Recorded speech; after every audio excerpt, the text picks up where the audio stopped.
I don't want Adana to catch us doing this, Chioma. Obinna's voice was a low hiss. Relax, Chioma purred, her tone slick with malice as she licked her lips. Adana froze. She'd only come upstairs to surprise her fiancé before the big day, to share one last, quiet moment.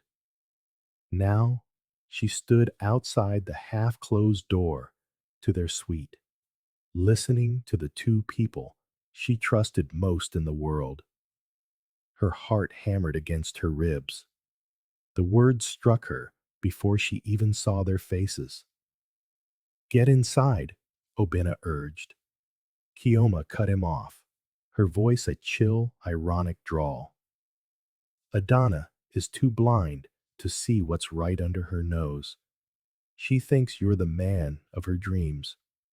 She thinks I'm her loyal friend. She will never suspect.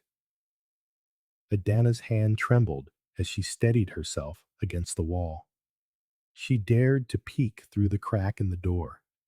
And there they were, Obinna, his jacket off, tie loosened around his neck, and Chioma sprawled on the bed, her dress hiked up to her knees, smiling like the devil himself had blessed her.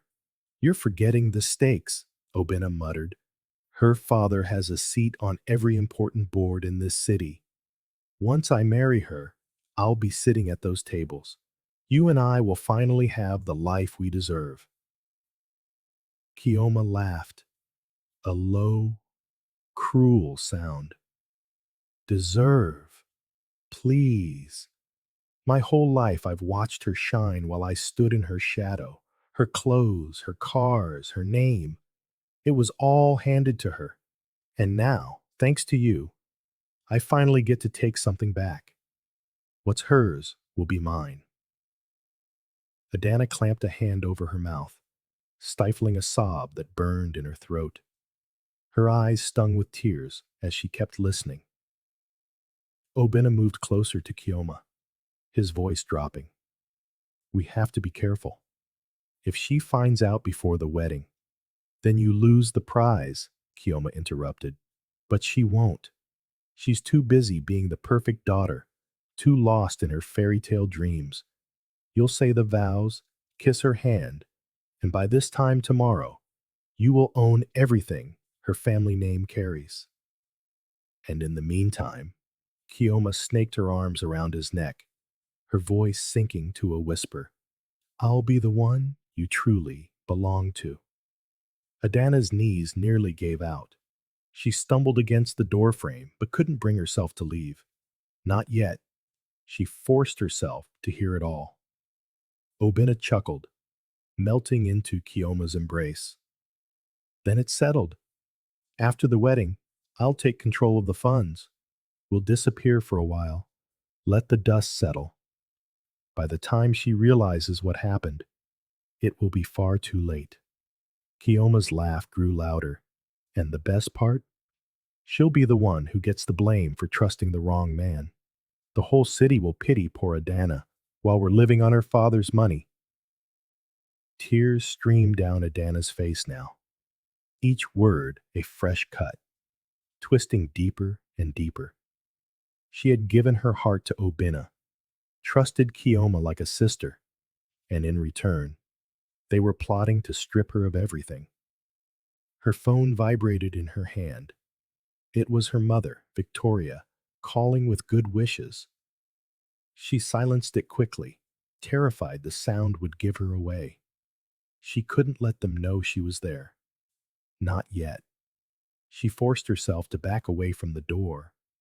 Her reflection in a hallway mirror was a stranger.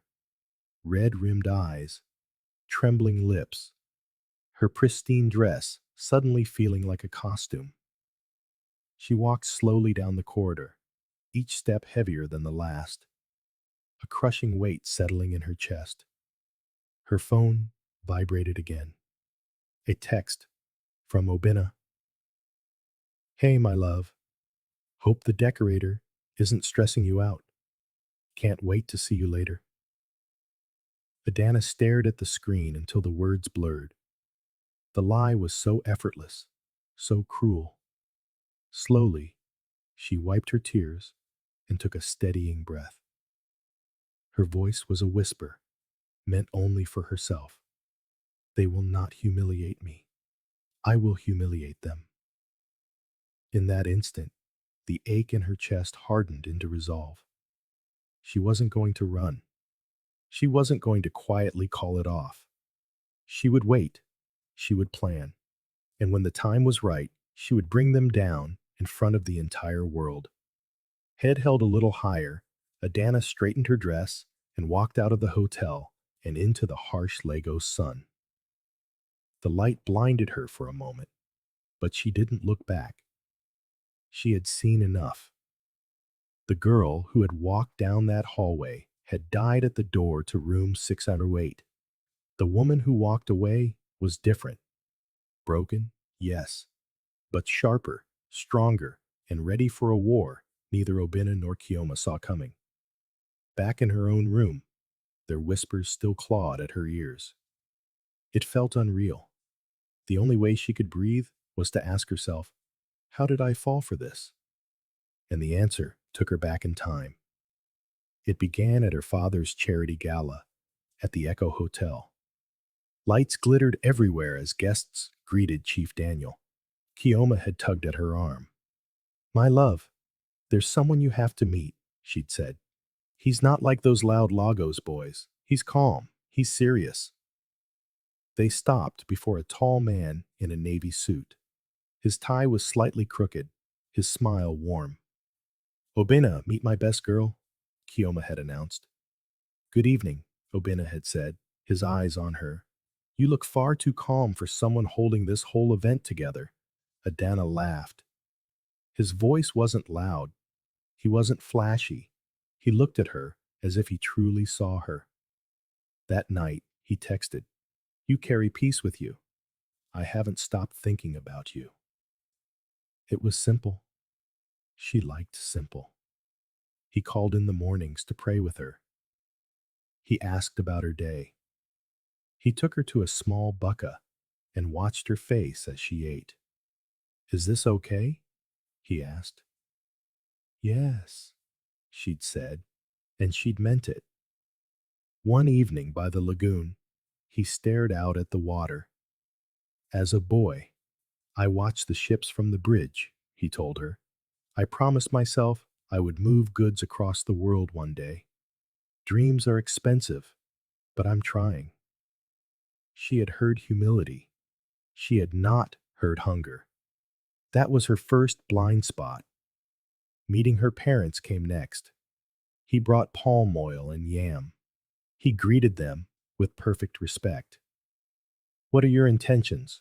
Chief Daniel had asked, direct as always.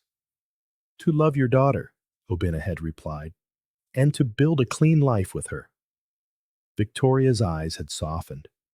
Adana had felt safe. Chioma, smiling from the kitchen doorway, whispered to her later, I told you, husband material.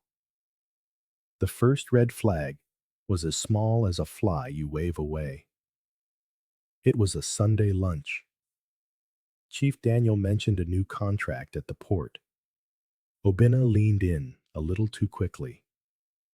Sir, I'd love to see how a project like that is structured. Not to be involved, of course, just to learn. We have teams for that, her father had replied coolly.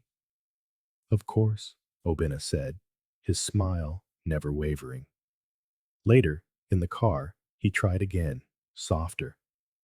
Do you think one day I could sit in on one of your dad's meetings? Just to see how people at that level think. In time, Adana had said. There's a protocol to these things. No pressure, he'd said, holding his hands up. Only if it's right. Another sign appeared at a boutique. Chioma was zipping up Adana's dress. You look like a dream, she'd gushed, then added under her breath, Some people have it so easy. What did you say? Chioma's smile snapped back, bright and wide. I said the dress fits so easy. Lucky you. The tone had been sour, but Adana let it go. Later that day, Chioma sent flowers with a note. To my queen, no one deserves love like you do. Sweet words to cover bitter roots. She saw that now. The proposal was simple. Tarqua Bay, at sunset. He knelt, his voice shaking.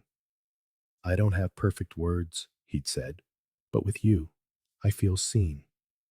I feel safe. Marry me. Yes, Adana had whispered through tears. He kept saying, I will protect you. And she had believed him. After their engagement, doors opened for him. Handshakes, introductions. Obinna remained polite, careful, but his questions sharpened. Your dad's friend at the ports. What kind of people does he like to work with? He asked one evening. I don't know, Obinna, she'd laughed. Focus on your own path. I am, he'd said, just learning. Once, her phone had buzzed with a message from an unknown number. Be careful with Obinna. Men who move that fast are moving for a reason. She showed it to Chioma.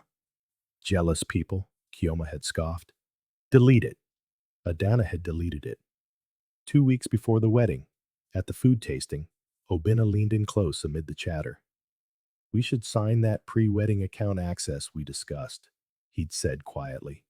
In case your dad's payments are delayed, I can help with the vendors. I don't want any embarrassment on your big day. We discussed what? Adana had asked. He smiled, a little too quickly. I meant we talked about the stress. I can support, if you want. It's all covered, she'd said, a strange pinch in her chest. That night she told Chioma. He asked about account access. It felt wrong. Let men feel needed, Chioma had advised. Don't make it a thing. Adana had pushed the feeling aside and kept planning. But now, after room 608, every small stone she had kicked aside had become a wall.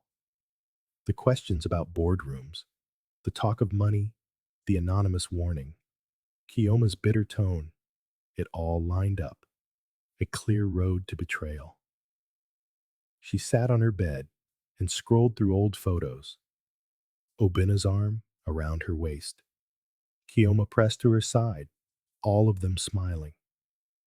It was like looking at strangers. Her phone lit up. Obinna, decorator. Okay? Need me to come over?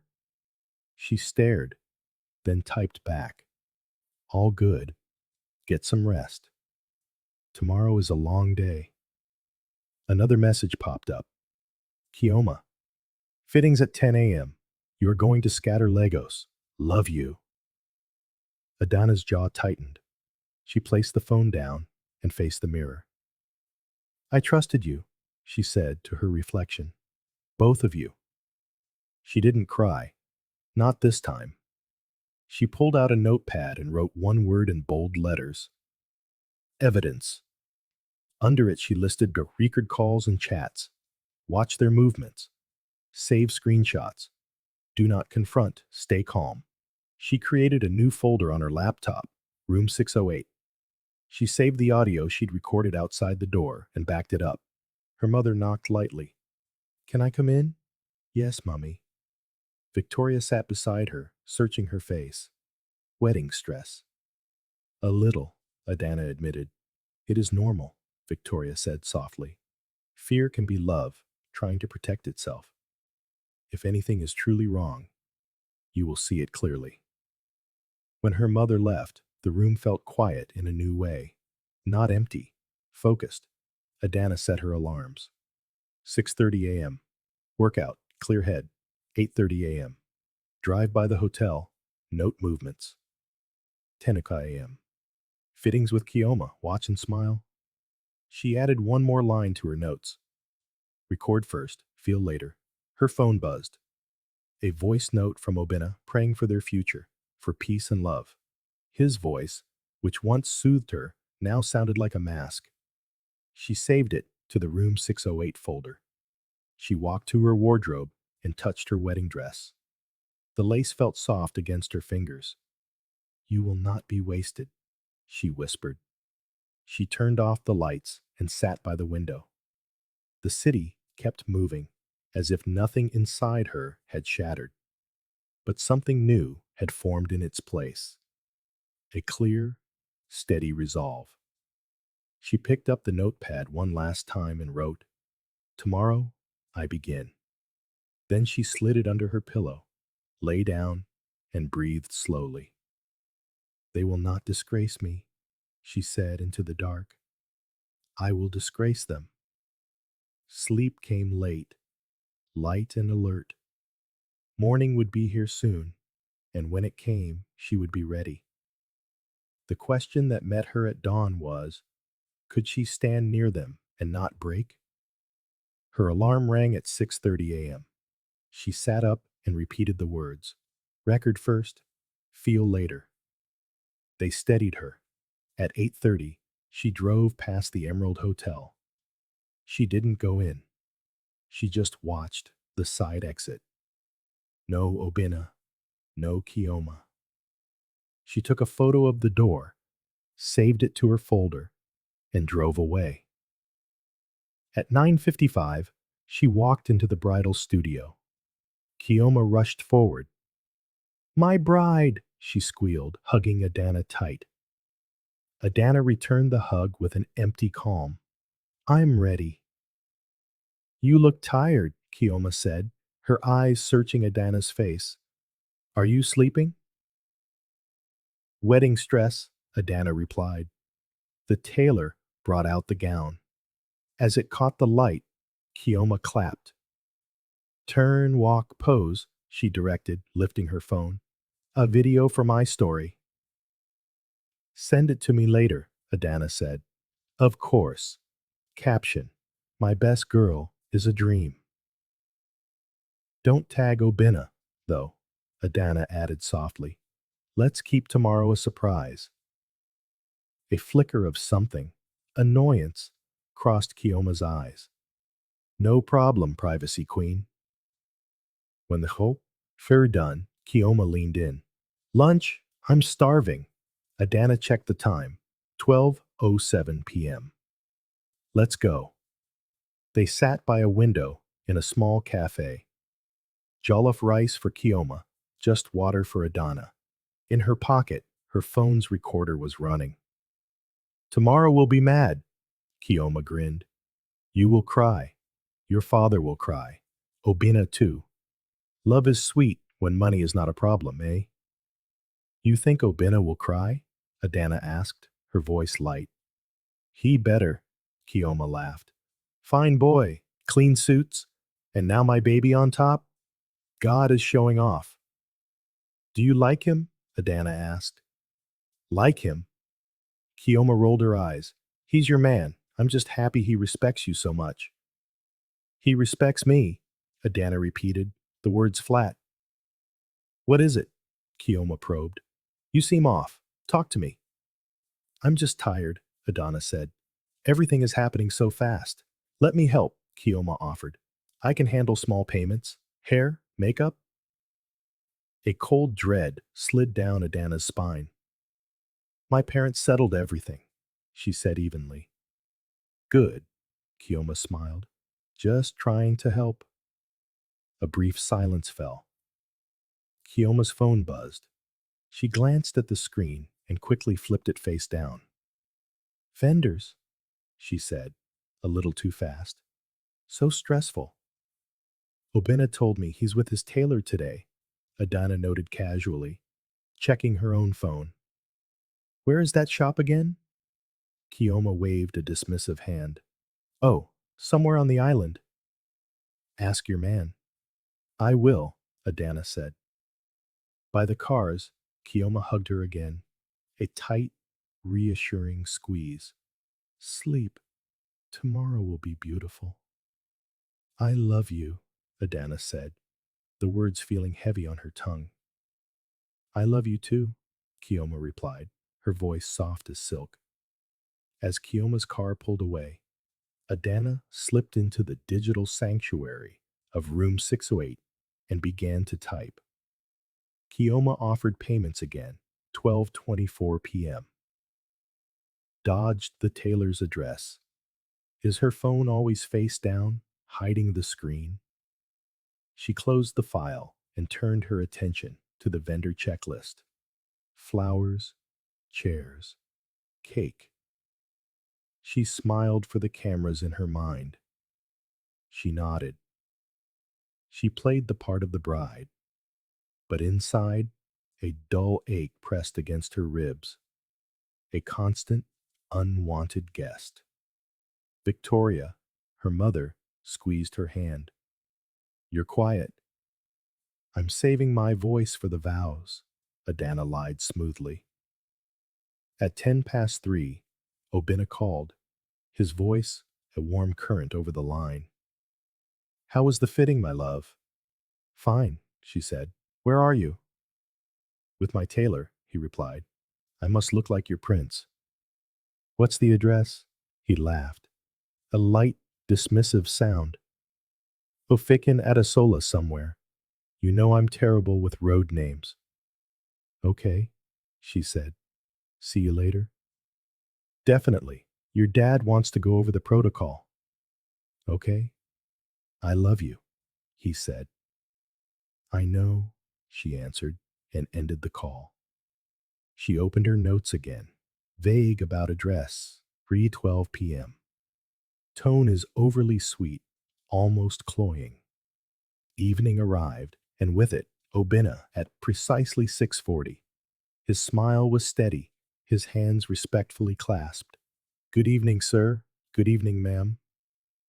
Sit, Chief Daniel said, his tone all business. Tomorrow must be smooth. Phones off during the vows, security at every gate. If anyone tries to start drama, there will be no drama, Obinna said, touching his chest in a gesture of sincerity. I will protect your daughter. Adana watched him deliver the line as if he'd rehearsed it. She kept her own face soft, a mask of gentle compliance. Victoria brought in drinks. Eat, she told him. You look thinner. Pre-wedding stress, he joked. Tomorrow, I will eat enough jollof for 3 men. They all laughed. For 30 minutes, he was perfect, helpful, gentle, impeccably clean. He asked for nothing, hinted at nothing. Then, he offered to pray. Let me pray for this home, he said, and his voice carried all the right words, weaving a tapestry of piety and respect. Amen, they all chorused. As he rose to leave, he touched Adana's elbow. 2 minutes, they stepped into the garden, the night air clinging to them, warm and thick. I know this pressure, he said, his voice kind. If anything is worrying you, just tell me. I'm fine, she said. He smiled, a knowing, condescending smile. Even if you're not, tomorrow will fix everything. Tomorrow will fix everything, she echoed, the words tasting like ash. He hugged her, and she let him, a statue in his arms. His cologne was familiar, a scent she once loved. She did not close her eyes. I'll see you in church, he said. See you, she replied. He left. Inside, her father was on the phone, her mother folding napkins into perfect swans. The house looked normal. She felt like a guest in her own life. In her room, she locked the door and sank to the floor. The tears came then, quiet and steady, tracing paths down her cheeks. She wiped her face and pressed record on her phone. Day before the wedding, she whispered into the microphone. He prayed in our house. She hugged me. I can't scream. I can't tell anyone. But I can see. She saved the file to room 608. Her phone buzzed. An unknown number. Check your man's location sharing. If it's off, he's not where he says he is. Her breath hitched. She opened WhatsApp. Obinna's live location was off. Chioma's was too. The blank map stared back at her, a void where trust used to be. Okay, she said to the silence. Okay. She wrote a fresh set of rules. No confrontations, track patterns, not rumors. Keep recording. Stay calm. She lay back on her bed and placed a hand over her chest, as if holding a heavy stone in place. The pain was immense, but it was clear. She would carry it. She would not drop it on the floor of her parents' home. She turned off the light. The clock ticked. The car horn chirped once outside, then fell silent. In the dark, she repeated the rule that would carry her to morning. Record first, feel later. Tomorrow, the real work would begin. Pick up, Obinna, Adana whispered, at 7:58 a.m. Her phone was on speaker, the recorder running silently. Pick up. He answered on the fourth ring, his voice bright and chipper. Good morning, my love. Morning, she said, her own voice a study in calm. Please help me with one small thing. The decorator says the final balance for the hall must come from a single account. Can you send me the details of the account you plan to use? A brief pause. Then, a soft, indulgent laugh. You and your files. I'll send it later. Now would be a great help, Adana pressed gently. She's breathing down my neck. Okay, okay, he replied. Let me check the details. I'll text you. She ended the call and saved the audio file to room 608. By 8:30, she was parked near the Hotel Emerald, her baseball cap pulled low, sunglasses hiding her eyes. She watched the staff entrance. A bellboy pushed a luggage cart, and then a figure slipped through the back door. It was Chioma. Cap, shades, head down. She jumped into a waiting ride share. Adana raised her phone and snapped a photo. 8:43 a.m. She saved it, typing a quick note. Chioma leaving Hotel Emerald via back door, 8:43 a.m. Next, she drove to a cafe, opened WhatsApp web on her laptop, and pulled up old chats. Chioma, if any vendors stress you, just let me handle the small balances. We can settle up later. Chioma, are you sure your dad hasn't given Obinna access to an account? It would be so much easier. She took screenshots, saved them, labeled them, backed them up. At 9:27, a text from Obinna arrived. Here's the account I'll use for any emergencies. First Royal Bank, AG Logistics Limited, 0101. Only if needed, my queen, Adana replied. Noted. I'll add it to the file. She added it to her file in room 608, not to any vendor sheet. At 10:02, she met Chioma for the veil pickup. My bride, Chioma sang, enveloping her in a hug. Please help me, Adana began mildly. If vendors can't reach me tomorrow, can they call you? Of course, Chioma beamed. Give them my number.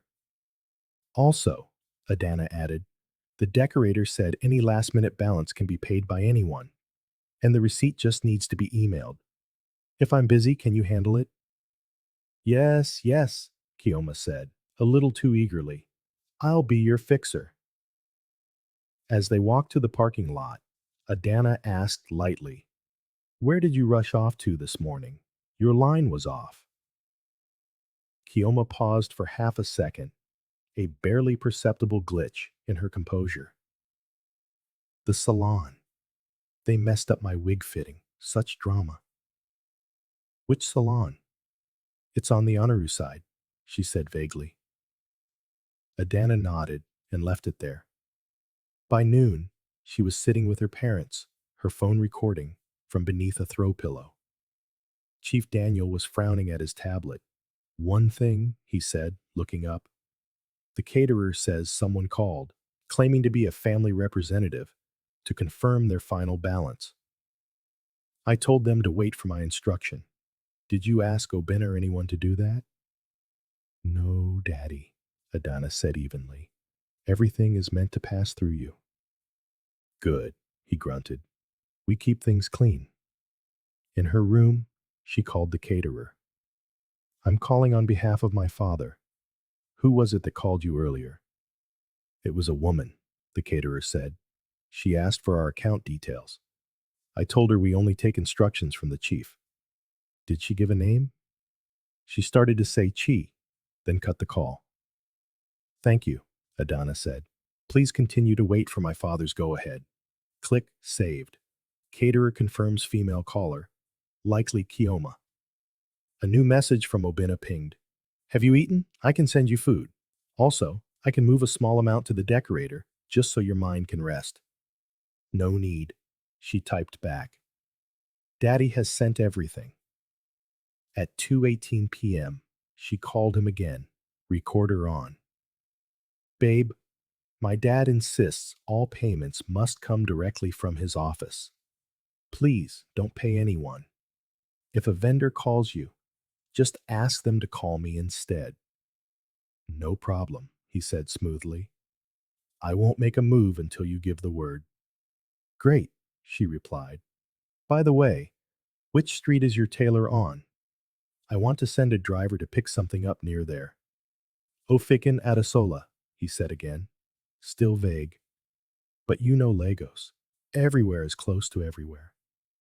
True, she said, and ended the call.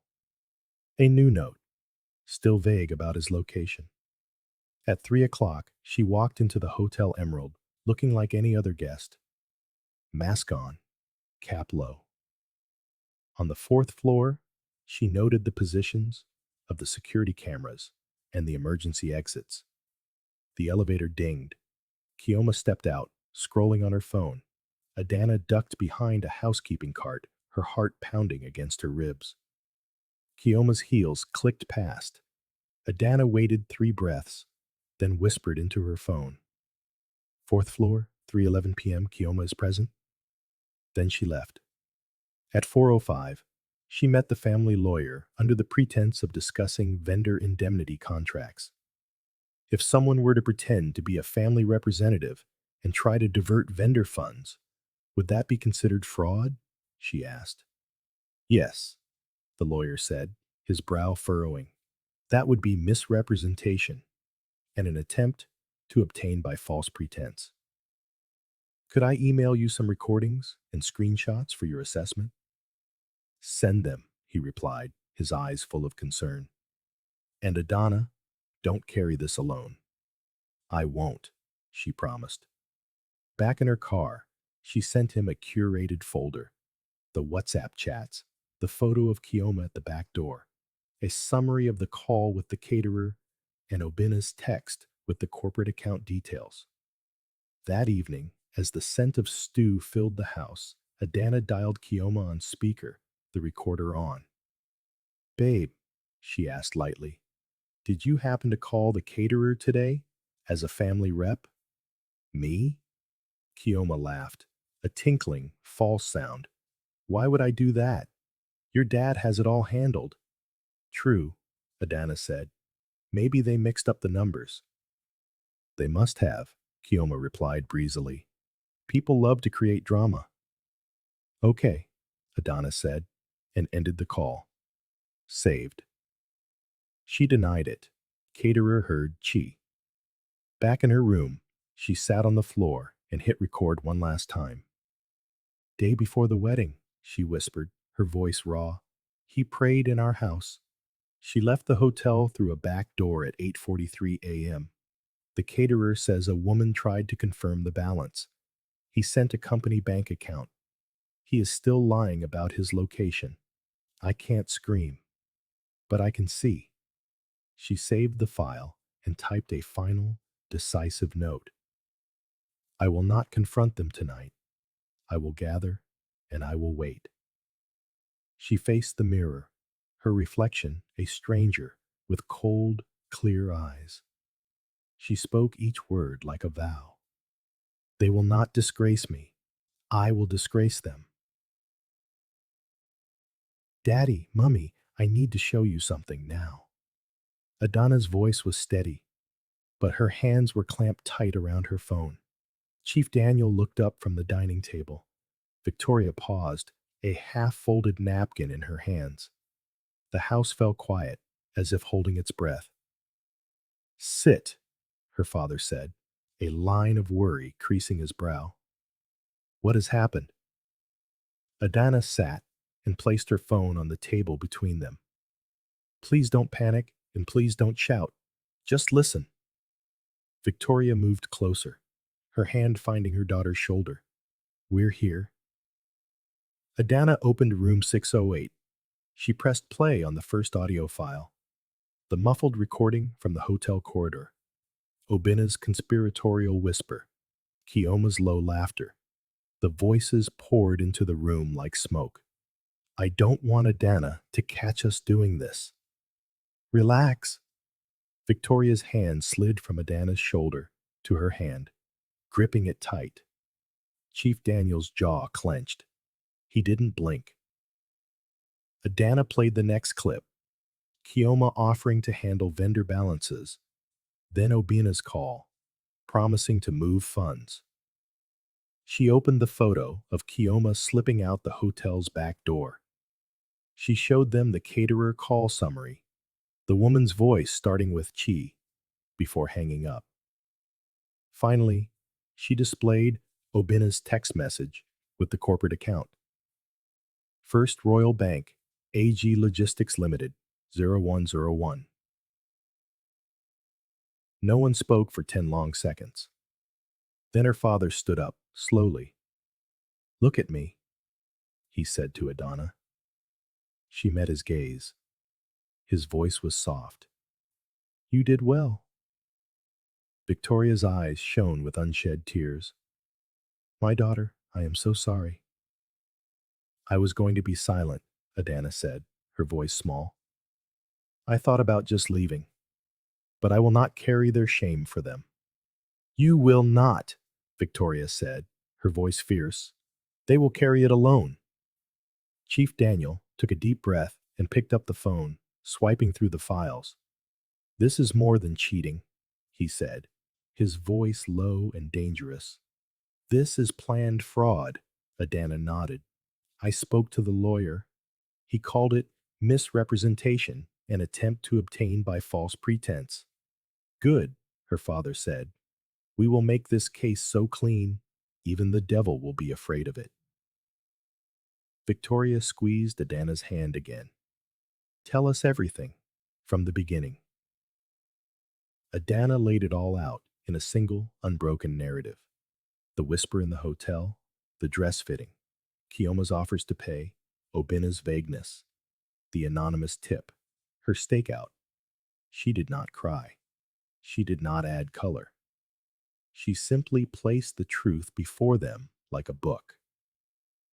When she finished, the room felt degrees colder. Chief Daniel's voice remained calm, but it was heavy as granite. Do you still want a wedding? Adana shook her head. No, I want the church. I want the guests. I want the altar. I want the priest to ask that old question.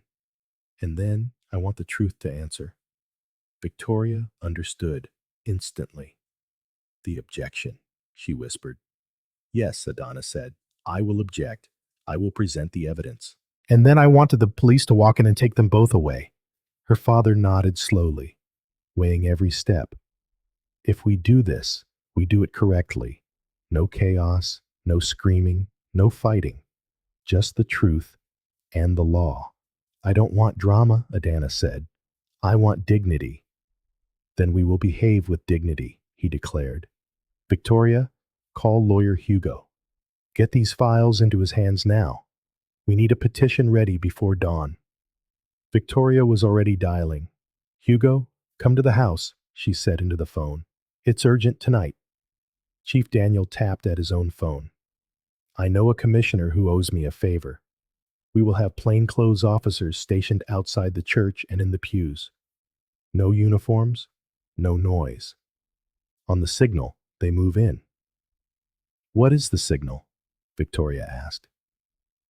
When the priest asks for objections and our daughter speaks, Chief Daniel said, his eyes fixed on Adana. That is the signal. Adana swallowed hard. I can do it. You won't be alone, Victoria said. I will be in the front row.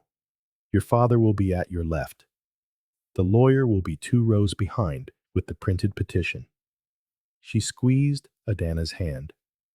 We will be standing with you. Chief Daniel turned back to his daughter. We need a clean presentation. No internet failure. Can you project the audio and the photo in the church? Adana nodded. It's possible. The media team already set up a projector for a video montage. I'll have the technician run a test in the morning. We'll load the evidence under a safe name. I'll keep the originals on a drive. Good, he said. We also need a plan in case they try to grab the microphone or shout you down. They will shout, Adana replied. I'll read from a paper, short and direct. Victoria nodded. Write it now. Simple words. We'll print it out. They moved as if a timer had started. Adana opened a notes app and typed, I object. These are my reasons. My groom, Obinna, and my chief bridesmaid, Chioma, have conspired to defraud my family. I have recordings, messages, and eyewitness notes. Please project the files. She looked up. Short enough. Perfect, Victoria said. Chief Daniel made the next call. Henry, he said to his head of security, tomorrow you will double-check all side doors. We will allow 2 plainclothes officers to sit inside, near the back. 2 more will wait outside. Clear a path when my daughter speaks. Nobody touches her. If Obinna or Chioma move toward her, you will restrain them. When the police enter, you stand aside. Understood, Chief, came the reply. Adana watched her father command the room like a quiet storm. He wasn't shouting. He was building a shelter under which she could stand. Daddy, she said, her voice soft again. Thank you. He stopped pacing and placed both hands on her shoulders. I promised you peace, he said. I will not let these small souls steal it from you. Lawyer Hugo arrived within the hour, his sleeves already rolled up. He settled into the chair, read the summaries, listened to the audio clips, and studied the photograph before giving a firm nod. This will work, he said. We'll print transcripts of the key audio, collate the screenshots, and file a petition with the precinct tonight. Tomorrow, when you object, I will hand the officers the file and the petition number. Can we keep this quiet? Victoria asked. Yes, Hugo replied. The officers will attend as guests. I'll brief them before the ceremony. Adana spoke softly, her voice a low counterpoint to the rustling papers. Counselor, please, no extra drama. I want order. You will have order, he assured her. They worked like a well-oiled machine. Hugo drafted the petition. Victoria printed the documents, and Chief Daniel confirmed the officers and transport. Adana copied the final files onto 2 flash drives. She labeled them his slides and vows rehearsal, slipped one into her clutch, and handed the other to her mother. What about Chioma? Victoria asked. She's in the wedding party. Leave her there? Adana replied, her voice cold. Let her watch me walk in. Victoria nodded, a calm fire burning in her eyes. Then she will watch you walk out stronger. The house grew quiet again. Papers were stacked. Phones cooled on the table. The plan settled into place like tiles on a floor. Adana stood. I'm going to rest. Victoria rose too and pulled her into a long, fierce hug. You are brave. I am loved, Adana whispered back. That is why I can be brave. Chief Daniel added, his voice firm. Tomorrow, you will not be the girl they tried to use. You will be the woman who ended their game. Adana smiled for the first time all day, a small but real curve of her lips. Tomorrow, I speak. And when you speak, her father said, his hand on her shoulder, the law will answer. Adana took her clutch, slid the flash drive inside, and held it like a key. She turned to both of her parents. Thank you for choosing me. Always, Victoria said. Always, Chief Daniel echoed. Adana walked to her room, closed the door, and placed the clutch on the dresser. In the mirror, she saw no tears now, only clear eyes and a steady jaw. She picked up her phone and recorded one last voice note to room 608. Family briefed, lawyer ready, police in place, projector plan set. I will object at the altar. She ended the recording, lay down, and pulled the sheet to her chest. Sleep didn't come at once, but fear didn't stay either. In the quiet, her promise held her like a hand. They will not disgrace me, she said into the dark. I will disgrace them. Today is the day, Adana said to her reflection in the mirror. Her voice did not shake. Victoria fixed the veil, her eyes meeting Adana's in the glass. Are you ready? I am, Adana replied. In her clutch lay the flash drive labeled Vows Rehearsal and the one-page objection note, folded twice. Chief Daniel stepped in, already dressed in his flowing agbada, his face a mask of calm. Barrister Hugo has filed the petition. The DPO confirmed 2 plainclothes officers are seated at the back, with 2 more outside. Henry has briefed the ushers. When you speak, the aisle will be cleared. Adana nodded. Thank you, Daddy. Hugo appeared at the door, a file under his arm. I'll be in the 3rd row, left side. When you object, I will stand and present the petition to the officers. No drama, Adana said.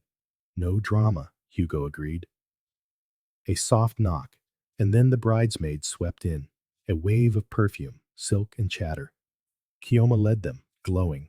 My bride, she sang, wrapping Adana in a hug. God, you look like a miracle. Adana's arms were steady as she hugged her back. Thank you. Chioma's eyes flicked to the clutch on the dresser. Everything set? All set, Adana said. One by one, the bridesmaids took photos. Chioma leaned close, whispering, I prayed for you last night. I know, Adana said. Thank you. Victoria clapped softly. Ladies, we move in 30 minutes. Chioma linked Adana's arm. Before we go, a quick video for your story. Just say, today I marry my best friend. Adana's eyes held hers. I'll post later. Chioma laughed lightly. No wahala. When the room finally cleared, Victoria kissed Adana's forehead. Remember, you are not alone. I know, Adana said. They left for the church in separate cars, Adana with her mother, the bridesmaids following behind. On the way, Victoria reached for her hand. Breathe, Adana breathed. They arrived at the cathedral to the sound of drums and soft choir harmonies. Guests already filled the pews, politicians, business titans, church elders, and cousins from every village. Phones went up. Whispers rippled through the air. Henry, the head of security, met them at the side entrance. Welcome, ma'am. The route is clear. The 2 officers are in the last pew, right side. The media desk is set. Thank you, Victoria said. Adana heard her name called from across the courtyard. Obinna stood near the main doors in a pristine white tuxedo, grinning like a man on a billboard. He walked over, stopping 2 steps away, and took her hands in his. You look like heaven, he said, his voice thick with emotion. Thank you, Adana replied. He searched her eyes. Are you okay? I'm fine, she said. Are you ready? I've never been more ready, he said, squeezing her fingers. After today, no one will ever separate us. Adana smiled with only her mouth. After today, nothing will be hidden again. He laughed, taking it as a romantic promise. Amen. He kissed her hand, then turned to greet her parents. Mummy, Daddy, he said, bowing his head respectfully. Thank you for everything. Chief Daniel's smile was faint but polite. Make sure you stand well before God today. I will, sir. Inside, the media team tested their microphones. A young technician approached Adana. Auntie, the vow video is loaded and working. Do you want us to test the other file? Yes, Adana said. The one labeled rehearsal. Slide 2. No sound. Just open and close it so I know it loads. He nodded and hurried off. Henry leaned in. 2 ushers will stand by the projector table when the priest begins the vows. If anyone tries to touch the equipment, they will block them. Good, Adana said. In the bridal room, the choir was warming up with Great is Thy Faithfulness. Adana sat, her hands resting calmly in her lap. Chioma adjusted her own dress in the mirror, then turned with a brilliant smile. How are you feeling now? She asked. Calm, Adana said. Chioma tilted her head. You went quiet these last few days. Wedding stress, Adana said simply. Chioma laughed. True. After today, we rest. Adana watched her. Then she said slowly, Thank you for everything you have done for me. Chioma touched her heart, her expression full of feigned sincerity. I will always do more. Adana held her gaze for 1 second longer, then looked away. Call the girls. It's time. In the sanctuary, men in crisp lace agbatas and women in vibrant gel filled the first rows.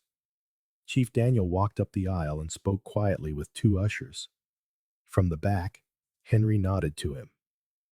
Hugo opened his file and checked the petition number one last time, his lips moving as if rehearsing a line. Obinna took his place at the altar, hands folded, smile soft. His best man whispered something, and they both shared a laugh. Cameras flashed. The organist shifted into the processional hymn. Outside the grand double doors, Adana linked arms with her father. Victoria straightened her veil and kissed her cheek. Walk like truth, her mother whispered. I will, Adana said. The doors swung open. The church rose at one. The choir swelled. Adana stepped forward. Each step was measured, each breath even. The faces in the pews blurred into a sea of color and light. She kept her eyes on the aisle and the altar beyond it, on the small black microphone that would carry her voice to every corner of the room. She reached the front. Chief Daniel placed her hand in Obinna's and stepped aside. Obinna whispered, You look perfect. Adana answered, her voice clear. I am present. They turned to the priest. He smiled at the glowing crowd. This is the day the Lord has made, he said gently. We will rejoice and be glad in it. Amen, the church answered in unison. The priest welcomed both families, thanked the choir, and spoke a short homily about covenant and truth. As he spoke, Adana's eyes found Hugo. He gave a tiny, almost imperceptible nod. At the back, the 2 plainclothes officers shifted forward a row. Henry and the ushers moved to the sides, clearing a narrow path down the center aisle. The priest closed his Bible and lifted the booklet of vows. We will now take the solemn vows, he announced. But first, Adana's heart thudded once, hard. She felt the folded notepaper against her palm inside the clutch. She felt the solid weight of the flash drive. She felt her mother's gaze from the front pew. She felt her father's steady presence like a wall behind her. The priest continued, The church asks a question that has been asked for generations to guard the sanctity of this union. Among the bridesmaids, Chioma shifted slightly, her smile fixed, her bouquet held a little too tightly. Obinna's jaw was set in an expression of practiced kindness. He glanced at Adana, his confidence unshaken. At the media desk, the technician hovered over the laptop labeled Vows. An usher stood just behind him, hands clasped, ready. The priest lifted his face to the congregation. If there is any person here who knows a just cause why these two should not be joined together in holy matrimony. A soft rustle moved through the pews, like wind through dry leaves. Adana inhaled once, slow and deep. She straightened her shoulders. Speak now, the priest said, his voice echoing in the sudden silence, or forever hold your peace. I have an objection, Adana said. Her voice was steady and sharp. The church froze. Heads turned. Handheld fans stopped mid-swing. The organist's fingers hovered over the keys, the last note hanging in the air. The priest lowered the booklet, his brow furrowing. My daughter, he said carefully, do you know what you are saying? I do, Adana replied.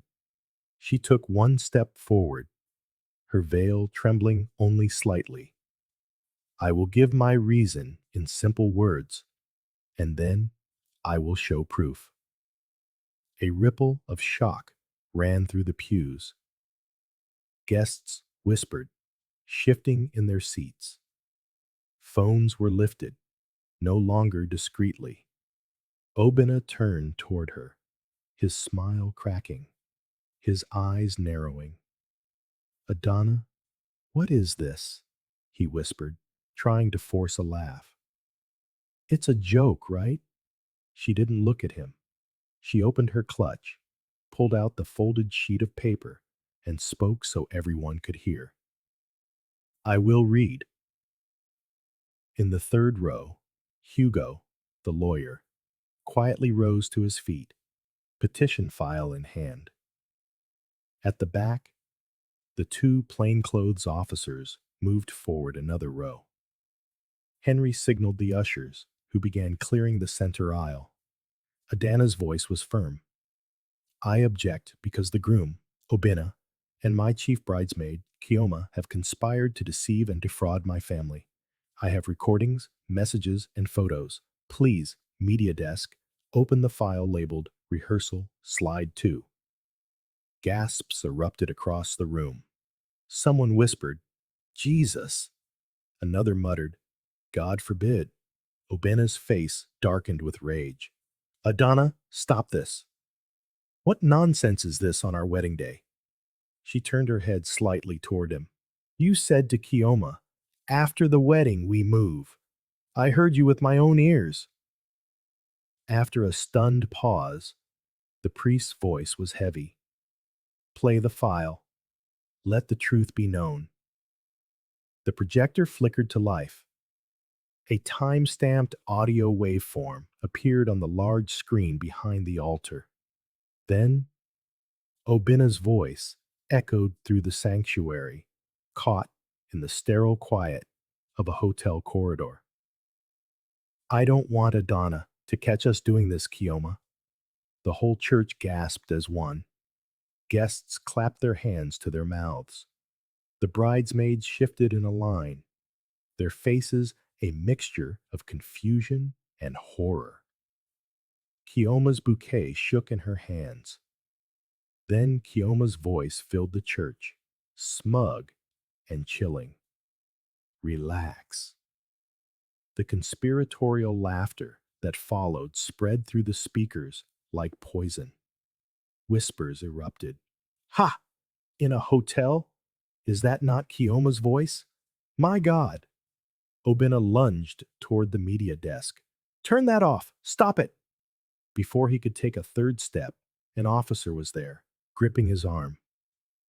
We know who you are, and we know what you planned. No! Obinna cried, his composure shattering. Adana, say something. Don't let them humiliate me like this. Adana met his gaze, her own unwavering. You humiliated yourself. I told you. I will not carry your shame. A buzz went through the congregation, half shock, half approval. Some were already recording on their phones. Others shook their heads, whispering, "So it's all true." Victoria rose from her pew, her voice cutting through the noise. "Escort them out quietly. This is still the house of God." The officers nodded. One snapped handcuffs onto Obinna's wrists. He said something under his breath, twisting, but the click of the metal was the only answer. The other officer gently helped a sobbing Chioma to her feet. "Adana, please," Chioma wept, her voice breaking. "Forgive me. Don't let them take me away like a thief." Adana's expression softened for a fleeting moment. "Chioma, you were my sister in everything but blood. But you chose envy. You chose betrayal. I will not cover for you." Chioma cried out as they led her down a side aisle. Obinna struggled until Henry and two ushers blocked his path. Finally, both were escorted through the side doors, the crowd parting before them, their whispers following them out. A heavy silence lingered after the doors closed. Then the priest turned back to the church. His eyes were sad, but his voice was strong. "What has happened here is grievous, but the truth has been spoken. This marriage cannot go forward. Let us pray for healing and for the strength of our daughter, Adana." The choir began to sing softly. People bowed their heads. Adana stood at the altar, her back straight, the veil still over her face. Her father came to her side, placing a hand on her arm. "My daughter, you have done well. Today, they have fallen into the pit they dug for you." Victoria joined them, kissing her cheek and whispering, "You are free now. Better a broken engagement than a broken life." A few guests began to clap softly, not in celebration, but in respect. Soon, the sound grew, an applause of support, of pride. Adana lifted her chin and faced the crowd. Her voice was calm. "I thank everyone who came here to witness the truth. This was not my wedding day, but God has made it my day of freedom. They thought they would humiliate me, but I stand here with my dignity." Tears welled in some eyes in the pews. An older woman called out, "God bless you, my daughter." Others murmured, "Amen." The priest gave a final blessing of peace. The ushers began to guide the guests outside. Phones buzzed, the news already flying across Lagos. Adana walked slowly back down the aisle, flanked by her parents, not as a bride, but as a woman who had faced down betrayal and won. Cameras flashed, but this time, she did not lower her eyes. At the church gate, Hugo met them. "The case is active.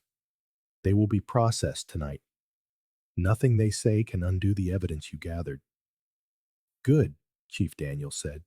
"Let this be a lesson to anyone who thinks our family is blind." Adana exhaled, long and deep. The weight that had sat on her chest for days finally lifted. She looked at her parents and whispered, "It's over." Victoria smiled gently. "No, my dear, it's just beginning. Your story has just changed." Adana nodded. She was not broken. She was not shamed. She was free.